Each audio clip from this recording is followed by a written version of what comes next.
ओम नमो भगवते वासुदेवाय नमः। ओम नमो भगवते वासुदेवाय नमः।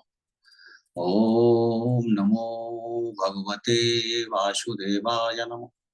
देवी ओम सज्जनों, गोस्वामी तुलसीदास जी महाराज द्वारा विरचित श्री रामचरितमानस के बाल कांड में निहित कतिपय प्रसंग आपके समक्ष प्रस्तुत करने हेतु उपस्थित हूं। मर्यादा पुरुषोत्तम प्रभु श्री राम महाराज जनक नंदिनी सीता के स्वयंवर में भाग लेने हेतु जनकपुरी पधारे हैं। धनुष यज्ञ का आयोजन है। आयोजन स्थल पर जगत जननी माता सीता अपनी सखियों के साथ पधार चुकी हैं। संपूर्ण भूमंडल से अनेक राजा महाराजा राक्षस किन्नर गंधर्व इत्यादि इस कामना के साथ पधारे हैं कि सीता जी का विवाह संभवतः उनसे हो जाए। किंतु महाराज जनक का प्रण अत्यंत कठिन है। भगवान भोलेनाथ का धनुष जैसे परशुराम जी ने जनक जी के महल में रखवा दिया था, यह कठोर धनुष तोड़ना संपूर्ण ब्रह्मांड में किसी के बस की बात नहीं है। प्रभु श्री राम के रूप में मानो देहधारी परब्रह्म परमेश्वर ही इस शिव धनुष को तोड़ सकते हैं। नृप भुज बलो विधु शिव धनु राहु, गरुव कठोर विदित सब काहू, रामानुबान महाभट भारे, देखी सरासन गवही सिधारे।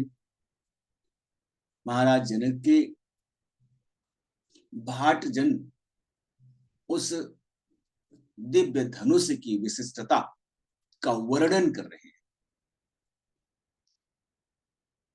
राजाओं की भुजाओं का बल चंद्रमा के समान है। शिव जी का धनुष राहु के समान है। वह अत्यंत भारी है, कठोर है। यह बात सबको पता है। बड़े भारी योद्धा रावण और बाणासुर भी इस धनुष को देखकर चुपके से चलते बने थे। उसे उठाना तो दूर रहा, छूने तक की हिम्मत नहीं हुई थी। सोई पुरारी को दंडु कठोरा, राज समाज आज जोई तोरा, त्रिभुवन जय समेत वैदेही, बिनहि विचार बरई हठी तेही। उसी शिवजी के कठोर धनुष को आज इस राज समाज में जो तोड़ेगा, तीनों लोकों की विजय के साथ ही उसको जानकी जी बिना किसी विचार के हठ पूर्वक वर्ण कर लेंगे। सोनीपन सकल भूपय बिलाके, भट मानी अतिशय मन माके, परिकर बांधी उठे अकुलाई, चले इष्ट देवन सिर नाई। प्रण सुनकर सभी राजा लालायित हो उठे। जो वीरता का अहंकार वाले बैठे थे, जो दंभ प्रकट कर रहे थे, वह मन ही मन तमतमा उठे, कमर कसकर, व्याकुल होकर अपने इष्ट देव को सिर नवाकर उस यज्ञ स्थल की ओर चल पड़े। तमकी ताकी तकी शिव धनु धरही, उठै न कोटि भांति बलु करही, जिनके कछु विचारु मन माही, चाप समीप महीप न जाही। वह अभिमानी दुष्ट अहंकारी राजा बड़े ताव से शिव जी के धनुष की ओर देखते हैं और फिर निगाह जमाकर उसे पकड़ते हैं। करोड़ों प्रकार से जोर लगाते हैं, पर वो उठता ही नहीं है। जिन राजाओं के मन में कुछ विवेक है, ज्ञान है, वे धनुष के पास नहीं जाते। तमकी धरहि धनु मूढ़ नृप, उठई न चलहि लजाई, मनहु पाई भट बाहु बलु, अधिक अधिक गरुआई। वह मूर्ख राजा तमक कर, जोर लगाकर, किटकिटाकर धनुष को पकड़ते हैं, परंतु जब नहीं उठता तो लज्जित होकर चले जाते। मानो वीरों की भुजाओं का बल पाकर वह धनुष अत्यंत भारी होता जा रहा। भूप सहस दस एक ही बारा, लगे उठावन टरई नटारा, डगई डगई न संभो सरासनु कैसे, कामी बचन सती मनु जैसे। तब 10,000 राजा एक ही बार धनुष को उठाने का यत्न करने लगे, तो भी वह उनके टाले नहीं टलता है। शिव जी का वो धनुष कैसे नहीं डिगता है। जैसे कामी पुरुष के वचनों से सती का मन कभी चलायमान नहीं होता। नृप सब नृप भये जोग उपहासी, जैसे बिनु विराग सन्यासी, कीर्ति विजय वीरता भारी, चले जाप कर बर बसहारी। सभी राजा उपहास के योग्य हो गए, जैसे वैराग्य के बिना सन्यासी उपहास के योग्य हो जाता है। कीर्ति विजय वीरता, इन सब को वे धनुष के हाथों बरबस हार कर चले गए। श्रीहत भय हारी ही राजा, बैठे निज निज जाई समाजा, रिपन बिलो की जनक अकुलाने, बोले बचन रोष जनुसाने।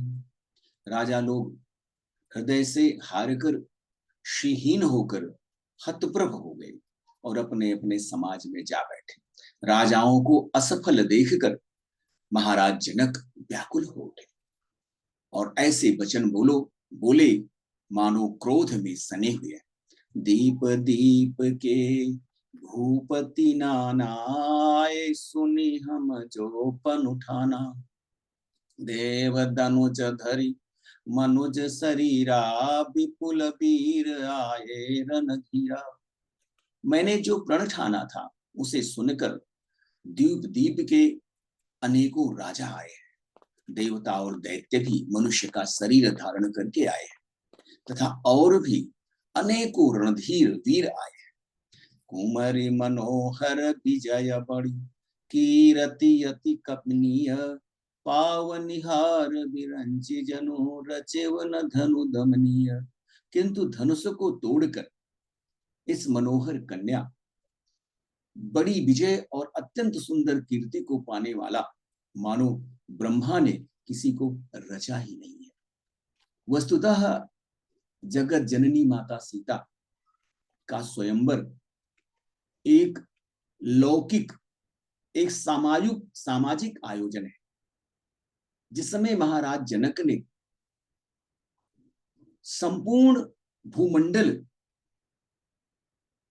की वीरता को प्रदर्शित करने का एक अवसर प्रदान किया था। प्रभु श्री राम की शक्ति का, उनके सामर्थ्य का यह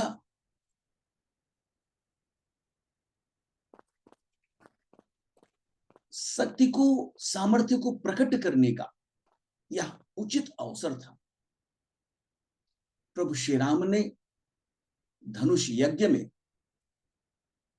धनुष को तोड़कर संपूर्ण भूमंडल को अपनी शक्ति का ज्ञान करा दिया, भान करा दिया, जिससे इस धरा से राक्षसी प्रवृत्तियों के उन्मूलन में, उनको समूल नष्ट करने में किसी को किसी भी प्रकार का संशय नहीं रहा।